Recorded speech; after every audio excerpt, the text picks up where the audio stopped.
안녕하십니까, 우짜입니다. 이번 이야기는 엔캐리 트레이드 청산전 고요입니다. 그럼 보시죠. 10년 만기 일본 국채 수익률이 2025년 12월 19일 2.0%를 돌파하면서 일본 국채 가격이 잘 떨어지고 있습니다. 하이에나들은 사자가 약하다는 걸 알고 있다 포스팅처럼 우짜가 엔캐리 트레이드 청산에 대해 본격적으로 떠들기 시작한 건 2023년부터인데요. 일본 국채 수익률 상승이 중요한 이유는 지난 수년간 전 세계에서 가장 저렴한 자금 조달처 또는 자금 공급원이 바로 일본이었기 때문입니다. 거의 공짜로 엔화를 빌려 다른 곳에서 거의 날로 먹는 장사, 즉 엔캐리 트레이드는 일본 금리가 조금이라도 상승하는 순간 글로벌 포지셔닝 계산에 엄청난 변화가 일어나게 만듭니다. 10년 만기 일본 국채 수익률이 2.0%를 돌파한 상황에서도 미 국채 수익률은 여전히 훨씬 높은 수준을 유지하고 있어서 2025년 12월 20일 기준 프론트 엔드는 3% 후반대, 10년물은 4.151%, 30년물은 4.828%를 기록 중입니다. 중국을 제치고 미국 국채 보유량에서 2등으로 올라선 영국 국채 수익률은 더 높은 수준을 유지하고 있고요. 따라서 일본 국채 10년물이 0%대, 정확하게는 마이너스에서 시작해서 급상승하고 있지만 글로벌 기준에서 보면 실제 수익률이 지급되는 곳들에 비하면 여전히 저렴한 편입니다. 이어서 엔화 환율을 보시죠. 2015년 11월 20일 1달러에 158엔을 위협했다가 일본 중앙은행의 금리 인상을 앞두고 154엔까지 내려왔다가 다시 157엔을 넘었지만 여전히 155엔을 중심으로 움직이고 있습니다. 만약 시장이 예상하는 대로 일본이 저금리 시대를 진짜로 벗어나고 있다면 엔화 강세가 시작될 것인데 아직까지는 그러지 않고 있습니다. 이는 시장이 일본의 움직임을 여전히 점진적이라고 생각하고 있으며 반대로 달러는 여전히 높은 수익률을 제공하고 달러라는 안전자산을 선호하며 엔화를 자금 조달 수단으로 여기는 지난 수년간의 내재된 행태 또는 습관에 머물러 있다는 걸 뜻합니다. 그렇다면 앞으로 어떻게 될까요? 첫 번째, 일본 국채 수익률 상승은 외국에 나간 일본 자금 중 일부를 국내로 끌어들이기 시작할 것입니다.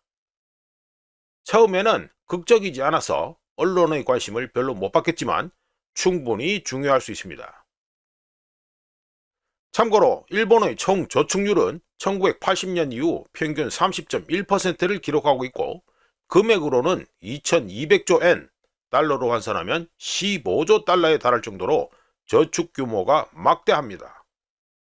그리고 일본 국내에서 마침내 수익을 낼 수 있다면 미국 신용시장, 이머징 마켓, 장기 투자에 그렇게 깊이 투자할 필요가 없게 됩니다. 설사 작은 변화라고 하더라도 그 규모가 워낙 크기 때문에 파급력은 어마어마합니다. 두 번째, 일본으로 돈이 일부라도 돌아오면 엔화를 지지할 가능성이 있습니다. 다만 미국과의 격차, 즉 금리와 수익률을 실제로 줄이고 일본의 행동 변화가 있을 때만 그렇지요. 2015년 현재 미일 국채 수익률 스프레드는 여전히 넓으며 엔화 차트도 같은 말을 하고 있습니다. 즉 세계는 여전히 달러를 선택하고 있고 엔화는 여전히 도구처럼 사용되고 있다는 소리지요. 세 번째, 일본 국채 수익률 상승은 일본의 성장 스토리가 아니라 변동성 이야기입니다. 일본 국채 수익률이 상승하고 일본 금리가 인상된다는 것은 일본에 한정되는 뉴스가 아니라 최소 수년 동안 한자리에 가만히 있었던 배가 닻을 올리고 백고동을 울리면서 드디어 움직인다는 것을 뜻합니다. 시장은 일본이라는 배가 조금씩 움직일 경우 감당할 수 있습니다. 하지만 갑자기 움직이면 매우 곤란합니다. 엔화 조달 비용이 저렴하고 예측 가능하다는 전제하에 시장은 글로벌 리스크 감수를 하기 때문에 엔화 가치가 급등하면 어려움을 겪을 것입니다. 10년 만기 일본 국채 수익률이 2.0%를 돌파했다는 것은 우짜 가치 앞으로 어떻게 될지에 관심 많은 인간에게 중요하지 대부분의 사람들에게는 지금 당장의 문제가 아닙니다. 하지만 일본 국채 수익률이 상승한다는 것은 체제 전환이라는 억수로 중요한 문제에 대한 것이며, 일본에서는 수익률이 정책적 선택에서 시장 문제로 서서히 바뀌고 있습니다. 그리고 일본의 변화를 시장이 믿게 된다면 글로벌 자금 흐름의 계산법이 바뀌게 됩니다. 엔화 환율이 1달러에 155엔 이상이라는 건 안심할 수 없는 수준이며 일방적인 포지션이라는 외침 또는 경고 신호로 받아들여야 합니다. 일방적인 시장이 곱게 정리되는 일은 없어서 궁둥이를 붙이고 있는 시장은 무언가가 자신을 움직이게 만들 때까지 기다리고 있습니다.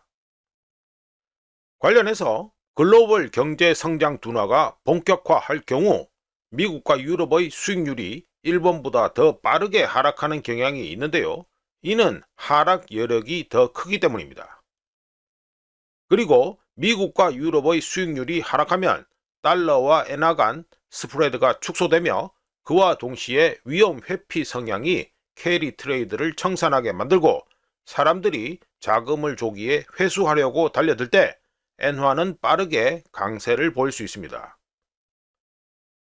즉, 글로벌 성장 둔화, 글로벌 수익률 하락, 스프레드 축소, 그리고 갑작스러운 리스크 회피 욕구라는 끔찍한 칵테일을 들이켜야 된다는 소리지요. 끔찍한 칵테일과 함께 파티가 끝나고 엔화 자금이 일본으로 돌아가면 엔화 환율은 완만하게 하락하지 않으며 덩어리채로 뚝뚝 떨어질 수 있습니다. 일본 국채 수익률 상승은 시장이 과거에 대한 경의를 표하면서 건배를 하는 것과 같습니다. 일본은 단순한 국가가 아니라 글로벌 자금 조달의 기둥입니다. 엔화가 여전히 저렴한 수준에 머물러 있는 동안 기둥이 움직이기 시작하면 방 전체가 한꺼번에 움직일 수 있습니다. 이상 엔캐리 트레이드 청산전 고요 이야기였습니다. 구독, 좋아요, 그리고 회원가입 감사합니다. 다른 이야기로 또 찾아뵙겠습니다.